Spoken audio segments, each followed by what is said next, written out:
pas rentrer. C'est quoi ça? Je vais rentrer. Ouais, faut que tu rentres. Je vais rentrer. Ça te dérange? Pourquoi me déranger, mon oncle? La chose qui a intéressé ces enfants ici au village, c'est la même chose qui t'amène aussi de venir là. Tu as rigolé? Je sais, je savais même. Tu as rigolé. Donc il s'agissait d'un fraudeur de taxi. Le fraudeur de taxi, il s'était arrangé d'entrer dans un taxi ici, à Kitambo Magasin. À l'époque, Mboudi n'était pas là, donc tous ces gens qui ont construit de l'autre côté, c'était une brousse. Mais néanmoins, il y avait quelques maisons là-bas, il fallait passer là-bas. Il y a le cimetière de Kinzuka, et puis vous montez, il y avait, à l'époque, il y avait les gens vers plus loin là-bas. Alors lui, il entrait tout bonnement à Kitambo Magasin, il passait par le cimetière et puis... Mais comme il y avait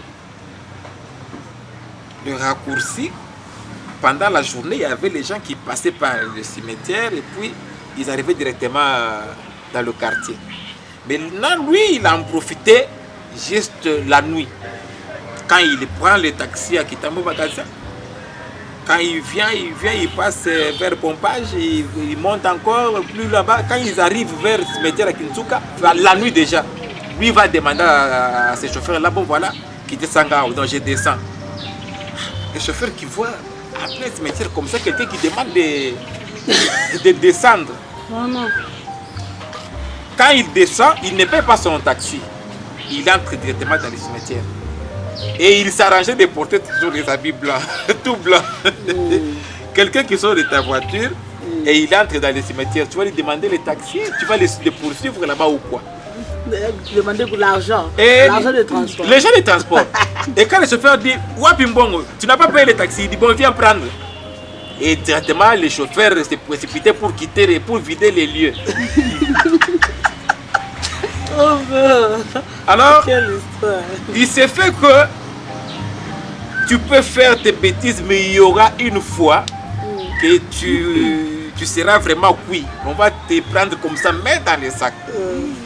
Et ce jour-là, ce n'était pas son jour. Il entre dans les taxis, il vient. Comme il s'était arrangé de s'habiller en blanc. Le chauffeur qui dit, mais tu n'as pas payé. Il dit, viens prendre ton argent, viens, suis-moi. Le chauffeur qui se précipite. Mais la voiture a eu, je ne sais pas qu'est-ce qui s'est passé ce jour-là. La voiture ne s'allume pas. Lui aussi, quand il entre maintenant dans ce cimetière-là, au lieu de bien regarder là où il est en train de poser ses pieds, il va poser les pieds quelque part, c'était un trou. Mais dans ce trou-là, il y avait aussi un fou qui vivait paisiblement là-bas. Il venait, quand c'est la nuit, il venait, il entre dans ce trou-là pour passer sa nuit. C'était un paisible citoyen, un fou, il était paisiblement là-bas chez lui.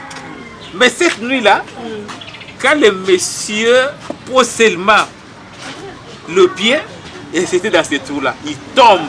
Quand il tombe dedans, il tombe sur ce fou. Et le fou qui dit, c'est quelqu'un. C'était terrible. Il s'est dit, mais voilà, je suis dans un tombeau et le propriétaire est dedans.